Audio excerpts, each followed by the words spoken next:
Hey, Mitch Brown here, the SEO Guy, and today I want to talk to you about a couple of considerations that you should think about before you choose your SEO provider.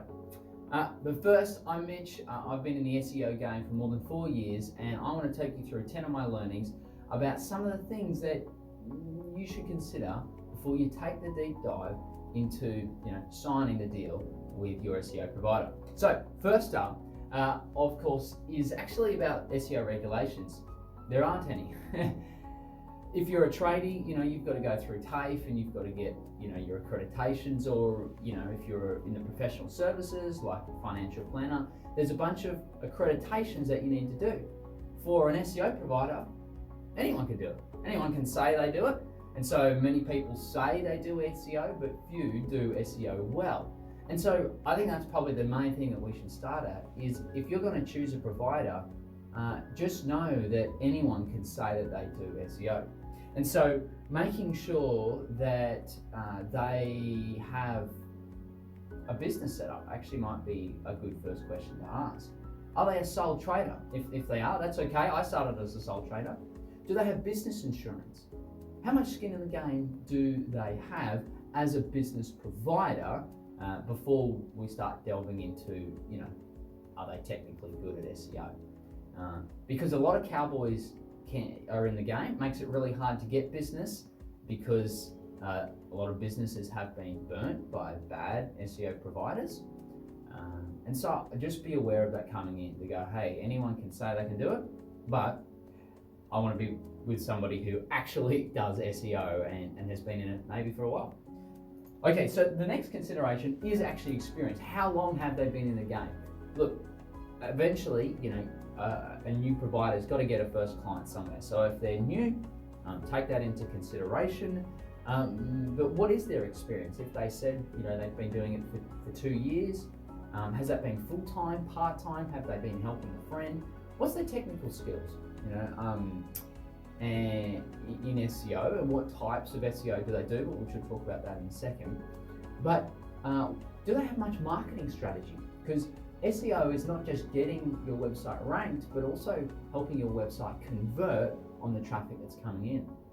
And so having a bit of at least knowledge in marketing fundamentals or studies even in marketing might actually be something that you want to consider. Now, for the third point here, what's the scope of SEO skills? SEO is so broad because it stands for search engine optimization, and there's tons of different search engines. Typically, Google is the main one, but also maybe YouTube, or maybe Bing, or maybe Amazon even. So it really depends what kind of search engine your business needs to perform on, and maybe at this stage you don't know. But when it comes to, let's say, traditional SEO, maybe organic rankings on search engines like Google, do they do just traditional? Do they do local SEO? What's their technical SEO capabilities in terms of on-page, off-page? Maybe they do backlinking, maybe they don't. If you want to check out a video of all the scopes of SEO work, then please have a look up here. But nonetheless, just asking a couple of questions about the scope of work might be really helpful for you. So the next one is, what's their approach mentality? Because there's no sort of set in stone regulatory board or anything when it comes to SEO. Everyone's approach is very different. Now, that's good and bad. There's some pretty core fundamentals when it comes to SEO, but how does an SEO specialist approach a particular client? Ask them what they think, and you might actually have some really helpful insights just about the way that they think about SEO for your field or SEO just in general. So next one is, I would ask to speak with one of their current clients. Chat down, talk to them on the phones, sit down with them, ask them about their experience. How well do they feel served as a customer? How well do they feel communicated as a customer? And what's their overall experience when it comes to dealing with this potential client that you've got? Any concerns they've had, any things that maybe have been unresolved for a while, and you want to get an idea of that. And you really should be asking for this I think it's really fair.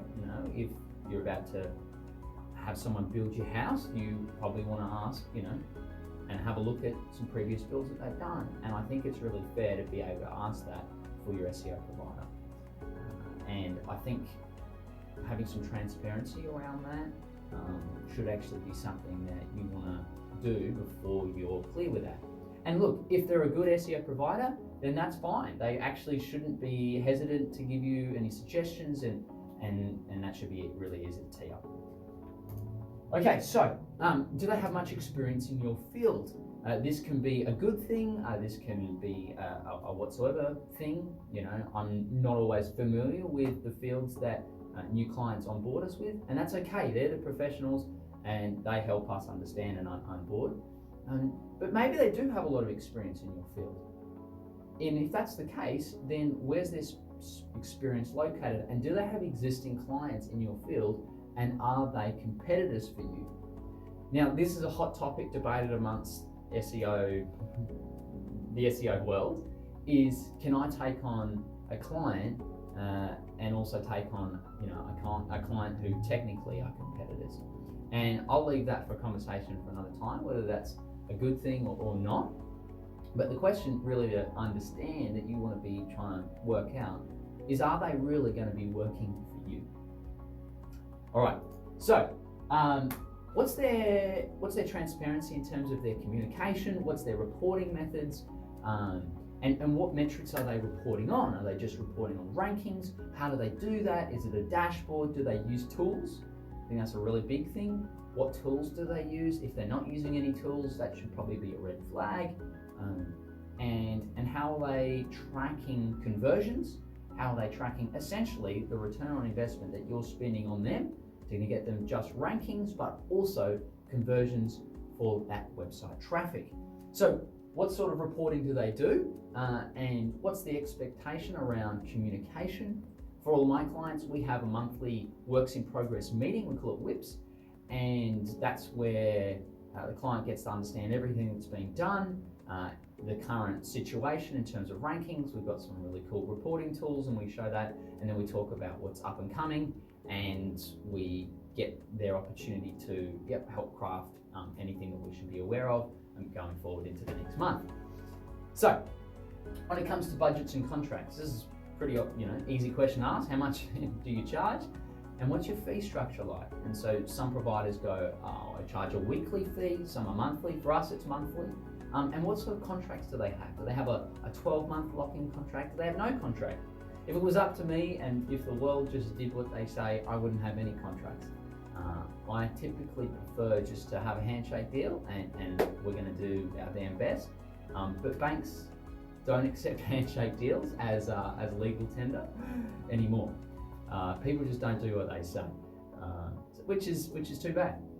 But we do, and so that's how. If I had preference, I wouldn't have any contracts. But there's got to be something, and it's security for both the SEO agency and also for the business that's being engaged. Your business, for example, you want to know that they're not going to leave, and also vice versa, that you're not going to bail on them. Now, there are probably some contingencies that you may want to consider when it comes to a contract. Is if you're locking yourself in for 12 months, then what's kind of the agreement expectation of your return within that kind of time period? It's really hard to promise on things because you just don't know what's going to happen in your space. You don't know what your competitors are doing. They might be chatting to an SEO agency as well. And so it's really hard to guarantee particular outcomes, but you want to see some really, really good progression and you want to be making sure that your money's worthwhile. And so if it isn't, what's your exit clauses? And is there some sort of repayment situation? Like for me and my clients, if I get them crappy results and don't deliver on what I say, and there's not a legitimate reason for it, and they want to stop, then they actually have the opportunity to get their money back. Now, is that something that your SEO provider is going to do? Particularly if this should be combined with the red flag about if they don't have insurance, if they're a sole trader, Will they give you a refund? Will they be able to afford a refund? Let's say you spend $20,000 on SEO for the year and they deliver you nothing, and they haven't really done anything, they can't really provide a lot of evidence for what they've done, then you're pretty well entitled to get your money back. And do they have insurance to cover for that if they don't have the money? So that's a pretty big consideration, I think. Now, when it comes to a couple of other red flags, if they're new, that could be a red flag, could be an orange flag. Now, I was new once, we've all got to start somewhere, so maybe you can give them a shot. But another red flag is jargon.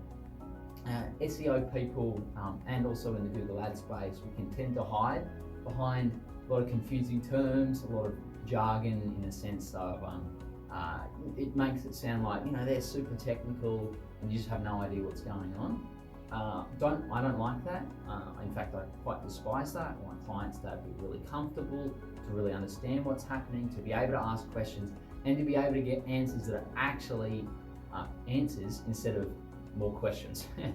I think also another red flag is when they're really concerned about Google's updates, or what they call core updates. If they're sort of really trying to tie their strategy around Google updates, then I think it's just a bunch of BS, because Google updates thousands of times a year, and in terms of their core updates, if an SEO specialist is doing legitimate practices, it really shouldn't have an effect. Touch wood. But for the most part, I've dealt with providers that spend a lot of time reading the updates and really analysing things that go on, and I just think there's better use of time. So just take that with a grain of salt when they're concerned about core updates. For most of my clients, it's not a problem. Just take that. And the last one is actually promises. What are they promising you the number one spot? What sort of promise are they making? They can be really confident.